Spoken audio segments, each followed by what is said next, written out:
What's up everybody, it's PJ the Great, and today we'll be talking about this guy, the Nikon A900.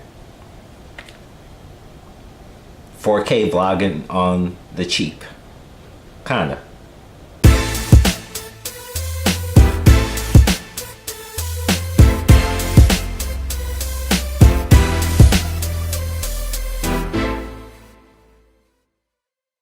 Welcome to another tech review. What I have with me here is a little deal that I picked up during Black Friday of last year. This is the Nikon A900 point and shoot camera.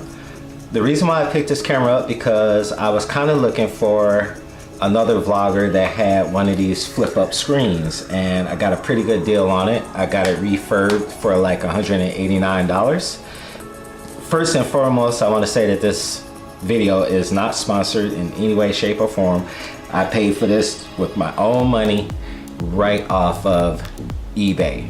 Now, say you want to pick up a little point and shoot camera that has the flip up screen and shoots in 4K. You know, those big YouTubers out there, they use the Sony RX100 Mark V or Mark V, I guess you would call it. Sarah Dici, I know, uses this as like one of her primary vloggers, and I just seen has used it on occasion, as well as It's Me, Jenna E. And then there's a lot of vloggers out there that prefer to go the Canon route. Although it doesn't shoot in 4K, a lot of them choose to shoot with the Canon G7X Mark II. Well, this here is going to give you almost everything that those cameras give you with the flip up screen and the 4K, but at a fraction of the price. The Sony camera that I just mentioned runs roughly $1,000, and then that Canon will cost you like anywhere between $650, $700. This thing is only $399, and I got lucky and found it for $189 refurbished during Black Friday. Now let's go over the specs. It has a 20 megapixel low light CMOS image sensor, built-in Wi-Fi, NFC, and Bluetooth. It shoots up to 4K video and powerful movie features at 30 frames per second. Has a PSAM mode dial for maximum image control. And if you go on Nikon's website, this thing is running roughly $399.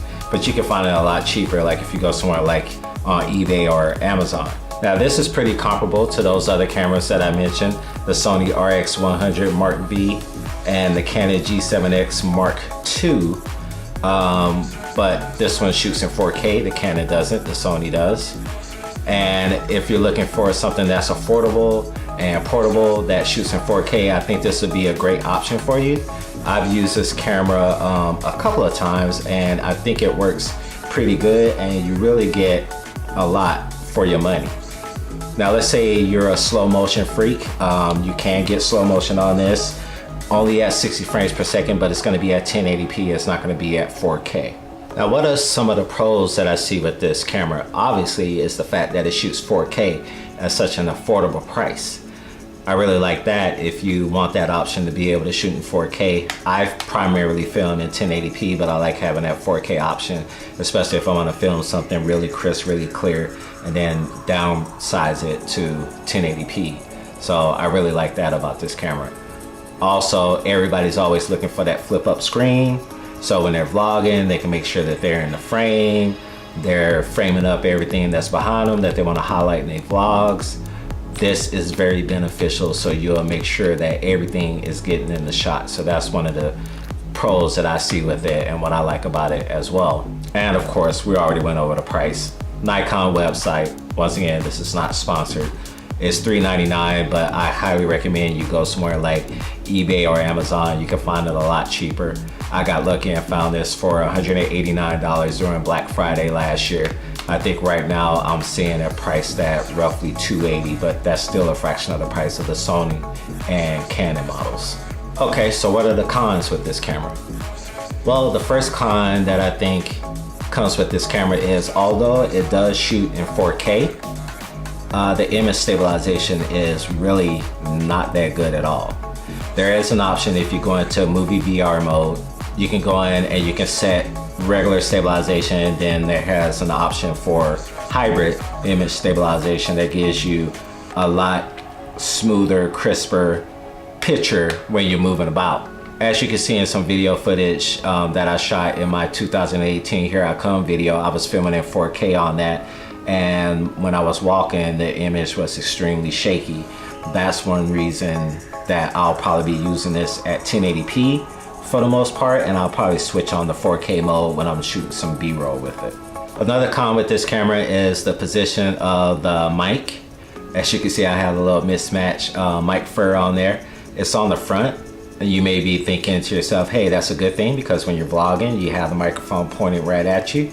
But the only downside is it's like when you're not the subject and you're pointing around like this, shooting stuff around you, or you may be filming a friend and you're talking at the same time, now this mic is not facing you. So you may not come out as clear as the person that you're filming or the subject that you're filming. And the other con is the size of this thing. This is a behemoth. Now, I don't have that much experience with the Sony equivalent or the Canon equivalent, so I don't know if those are this big as well, but to me, this is big. What I like about my point and shoot vloggers is that I can shoot and then I could just easily put it in my pocket and be done with it until I'm ready to shoot something again. This is not gonna fit in my pocket anytime soon. So yeah, that's the only like con that I see with this, is not pocket friendly. Another con of this camera is, as you can see right here, the tripod mount. It's kind of like over to the left or the right, whichever way that the camera is facing you, and it's not centered. I'm not quite sure why Nikon did that. I guess it's because of where the lens is, but it makes for like a really odd position for where you put your tripod. So it's kind of like off, like to the side. It doesn't really hurt as far as balance.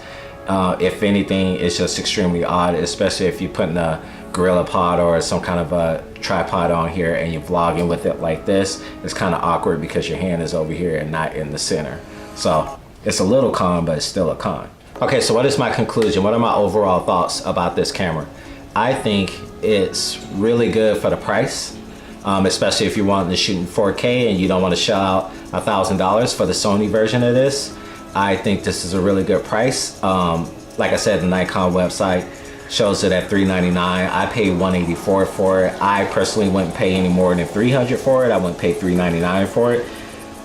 But still, in the price range for the flip up screen and the 4K shooting capabilities, I really think it's worth it, and it's a good bang for your buck. I think it's worth a look if you're looking into vlogging for the first time, or if you're already vlogging and you're vlogging on something that doesn't shoot 4K, you want to step up your game to the 4K world. I think it's something worth looking at, and that way you'll save yourself some money and not shelling out a whole bunch of money just to get 4K ability.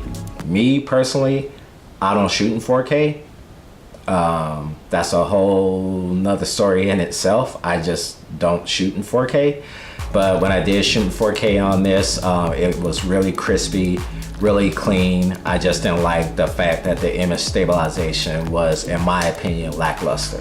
Once again, this video is not sponsored by Nikon or eBay, where I purchased this from. Hashtag not an ad, hashtag not sponsored. This is just me sharing my experience with this camera and what I think of it. To be honest with you, I've only used it twice, mainly because of the size. That's the only reason. I have two other point and shoots that I use for vlogging. The only reason why I don't really go to this one a lot is because it's a little too chunky for me, because I like to toss my cameras in my pocket when I'm not using them. I don't like to carry them around on a tripod or even just in my hand. I just don't like carrying my vloggers around when I'm not vlogging. That's just my personal opinion. Hey, if you like this video, go ahead and give it a thumbs up. If you haven't subscribed already, go ahead and push that subscribe button, and don't forget to push that little bell right next to the subscribe button so you'll be notified every time I upload new videos. I do tech reviews, and I also do docu-vlogs and vlogs. And if you haven't already, go and check out the Zyzix flick. That was my first short film of 2018. Go ahead and give it a look and let me know what you think of it. Until the next video, this is PJ the Great, saying Audi 5000G.